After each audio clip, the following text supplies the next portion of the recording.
Action Connection. I'm Nate the Great. Dave Tigerman Smith. Okay, and I'm sure you guys who are into comic books have been checking out different groups that are on there, and one of the books is Comics for Sale. One of the groups is Comics for Sale. And I actually bid on a blind auction there, and there was a guy named, Mike Netzley, and he had an auction going on. I think we should start off by talking about the fad that is like the comic book grab bag online. What it is someone will put like a chaser book in about maybe one envelope out of 12 to 15, which is going to be a really high dollar book. You know, they do it with like Hulk 181, some of the earlier X-Men. In this case, it was a Walking Dead key issue. I think it was like first appearance of the Governor, I believe. Alright. And, you know, you get an envelope randomly. You might get it, you might not. Well, he actually opened them there. And he had the bids in like $7 increments. So you say, I want number 2. And it'll show you the book that was in the number 2 envelope. And the bid's at $7 there. And then somebody would say, I'd like number 20. And then the bid's at 14. And if whoever has the highest bid, you get that book as well as the lower bids, the other books below it. And I've been following this guy, Mike, and I've seen that often enough the book comes out. You know, it comes out in the auction. So might be a couple chasers in there where the book doesn't come through, but more often than not it comes through. So I'm like, all right, I'm gonna give it a shot. And the biggest thing that drew me in was there was a guy kind of trolling in there. So I just wanted to bid and just get him out. Yeah. You know, get him out of it, and then he ended up getting removed from the page and whatnot. So how much did you end up spending on this? I ended up spending like around $50. Around $50. Around $50 on this. So so the books came in a couple days ago, like 2 days ago, but I was holding on to them so that we could get together and do an unboxing. And so we'll see how it goes. One of the books that I was able to pull out of there, I was pretty excited about. It was Hastings variant of the Death of Wolverine. Bubble box. The Death of Wolverine Hastings variants retail for about $25. Oh, really? Yes. There you go. So that's half the money right there. There's half the money right there. And this book is stuffed. I mean, according to the auction, you know, he says he always throws in freebies in there. According to the auction, I did the math on there, or I went back and looked at what was coming through, and I bid on that I know 7 books. So this thing's got way more than 7 books in it. Looks like Mike hooked it up. So he's a pretty sharp cat. He wants to keep things going with his auctions. And if it's so packed nice, packed tight, lots of cardboard and bubble wrap. So the packing, A+ for Mr. Netzley.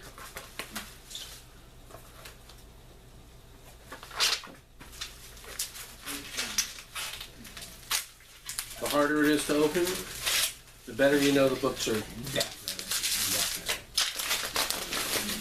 So feel free to interject. Dave knows more about this industry than I do. You know, I'm really into what I'm into, and I'm an expert on what I know. But Dave's a lot more of an all-around expert in a lot of these things. So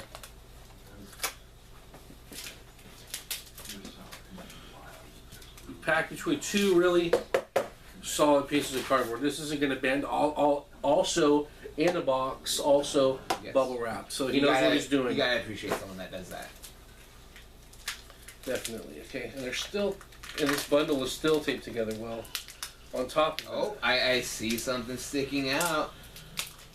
I think I see what that is.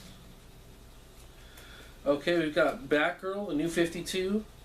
Number 37, this is the Darwin Cook variant. So, take a look here. Darwin Cook variant, Batgirl. pretty nice variant. And Nice a pretty variant. nice... Great shape. 9+. Okay, Life with Archie. $4.99.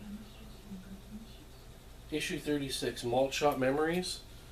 Haven't followed Archie too much, but this was also one of the ones that was in the bidding. Well, pretty much Justice League pretty much ripped off Archie. It's pretty much the same book, but without Superman. It's Oh, really? the same. Batman's in the Archie books? Yeah. Is that? Oh, cool. Sleepwalker. Looks like a book from the 90s here, 1992. Gimmicky and all. Yeah, it's got the chromium color, the chromium cover. For good or for bad, these books hold up well because of the thickness of the covers. You're still going to get a 9+ out of that. Definitely. After going on. It's a pretty cool cover, too. Alright, we've got The Walking Dead, 135. This is a 9.6+ also. I believe that's a good $8 to $10 book right now. Walking Dead, 111.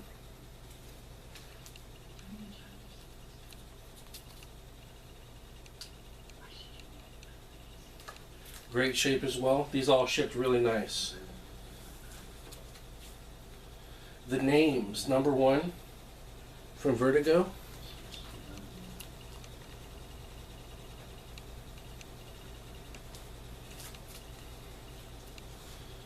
Oh, from Free Comic Book Day. That was actually from the 75th anniversary of Batman Day. Special edition. Yeah. It's a reprint of Detective Comics, the first appearance of Batman. They gave those out for the anniversary of Batman. Nice. And this one's in perfect shape. I have a couple of those too already from Free Comic Book Day. Amazing Spider-Man, #9. Rocket and Groot variant. There you go. That's a play off of Todd McFarlane's famous cover of Spider-Man punching the Hulk in the groin. Nice. And Pullbox preview, the death-defying Dr. Mirage, #1.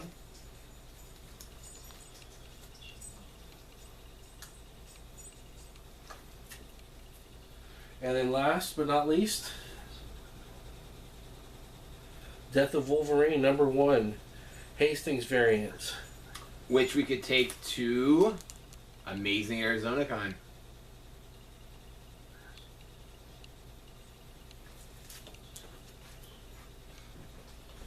So all in all, not a lot of books that I would have Bought regularly. bought regularly. Except for Life with Archie. Except for Life with Archie. You know, but Archie has a really loyal following. And well, he's been around. I mean, it's good. Somebody's buying it. Maybe. Maybe. Well, you guys don't even order it, do you? We accidentally got shipped some Betty and Veronica, which is actually my book of the week. A lot of life lessons in there. If you haven't read it, then you know, read it, pick it up. We have 7 copies left at the Westminster Fat Collectibles. Good times. All right, the one I'm most excited about is this Death of Wolverine #1 Hastings variant for sure, and it's a $5 on the cover book, but it's retailing for a lot more right now. I think I'm gonna hold on to it though. With the variants, it always says the regular retail price on the cover. It's a variant, so it's definitely above that price. It'd probably cost you about $25, and Death of Wolverine's actually really hot right now. Any copies of 1, 2, 3, or 4 pretty much fly off the shelves. And I think the hottest one is #2, right? #2 is limited run, right? It depends, man. #1, you can't really find it anywhere. Okay. Cool beans. All right, so and I really like this Amazing Spider-Man. I really like this Amazing Spider-Man #9 variant with the classic Spider-Man punching Hulk in the groin with Rocket and Groot. I don't know what Rocket or Groot's significance is with Spider-Man. What it was for that month, almost every Marvel book had a variant of Rocket and Groot. Most of them took, after a lot of classic covers. They actually sold for about the same retail price as the regular issue. But now they actually are up to about $8 to $10. Nice. So there you go. I mean, got most of my money back in those two books there. And The Walking Dead, I have this pulled. So both of these Walking Dead books I already have in my collection. But Walking Dead's a good one to sit on because they always rise. I mean, they always appreciate. So these are good to have. Pull box preview. Valiant first. Valiant. Interesting story behind them where they were a pretty hot book in the 90s. And then they just kind of dropped off the face of the earth when the bubble popped. The speculators bubble popped in the 90s. And now they've made a pretty good comeback. They've got great artists and writers, and I've heard some pretty acclaimed stories going on. Yeah, I haven't really read anything from them. Neither have I. But the one thing that I will say that has kept me from getting onto the Valiant bandwagon is this. And you might not agree with this. Feel free to chime in if you don't. But I have books that I buy because I like them, and I don't expect them to appreciate it all. I buy the Uncanny and All New X-Men. Yeah. Unless there's a first appearance of some character that gets hot down the road, but you don't know about it until it happens. All of the books are just filler. You're just following the story. I read those to follow the story. Yeah. They're going to be $2 in 10 years. They'll go down, actually, because you're paying $3-4 a book for them now. But it's worth it for me to read the story and to support the characters and just support the license. The license, exactly. Support the license. And there's books that I get, well, first of all, to read, but second of all, because I'm hoping that they do something as a collector. Yeah. Which is number one. Which is number one, the one I had the unboxing for. Yeah. I'm hoping it does something. I'm hoping it goes Walking Dead. Revival number one. Revival number one, exactly. I'm hoping they go number one. Yeah. I do it as an investment. Everyone hopes it. I mean, no one wants their books to be less valuable. Exactly. You want them to at least hold value. It doesn't matter how you care about them, if it's in your personal collection or if you're just sitting on them. No matter what, you don't want a book that's worthless. Or you don't want your book to be worthless. And that's one of the things that has, rounded back about to my original point, one of the things that has disappointed me with Valiant's relaunch is I heard it's great, they got great artists, great stories. I haven't read anything myself because I've also been watching the values on the first appearances of those Valiant characters, and it hasn't done anything. I mean, they're not worth what they were. I mean, from what I hear, Valiant does good in some stores, supposedly. I haven't seen it.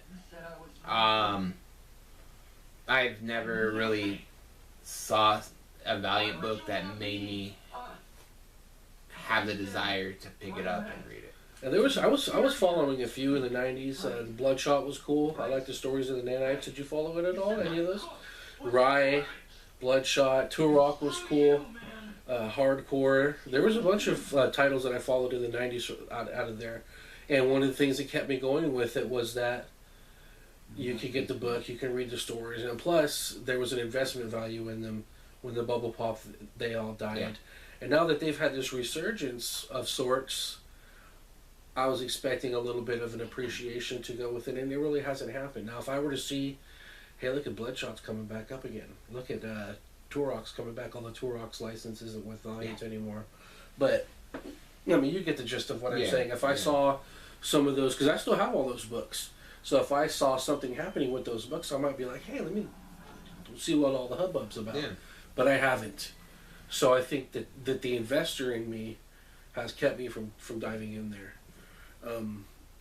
So, Dr. Mirage, the art looks great. It looks like a ghost of Iceman. Something. The name's Vertigo, 1 of 8. The art looks cool on this one as well. Yeah. But you know, I think that's kept me kind of scared out of Vertigo too, the investor Yeah. aspect. Sleepwalker 25, you know, nice cover. Got the shiny silver gimmick from the 90s. Yeah, the thing about Sleepwalker though is it's a dead book. It looks awesome, it's amazing, but all the other issues, if you want to collect them, 50-cent box. You'd have a hard time too because they didn't have a big print run. So that might be one of those, if you're into having a personalized collection, Yeah. then you can go in there. And And then Batgirl variant, I like it. It's kind of got a sideways spin on it, and it reminds me of the animated series style. Yeah, Darwin Cook actually takes a lot after Bruce Timm. So much, I think he should be named Bruce Timm Jr. There you go. And then this Detective Comics 27, it's good. It's always good to have the reprints aren't bad to have. No. You know, they go well. Of course. And to revisit those original stories and see where the characters have grown since then. And then Life with Archie. Amazing accessory for your collection. There you go. I would definitely put that in a top loader. Send it straight to CGC. Maybe even get Stan Lee to sign it. There you go. There you have it. Okay, so thanks, Mike. I'm glad I was able to support you and your comic selling endeavors on the site. I'll be continuing to monitor what you're doing and what you're selling.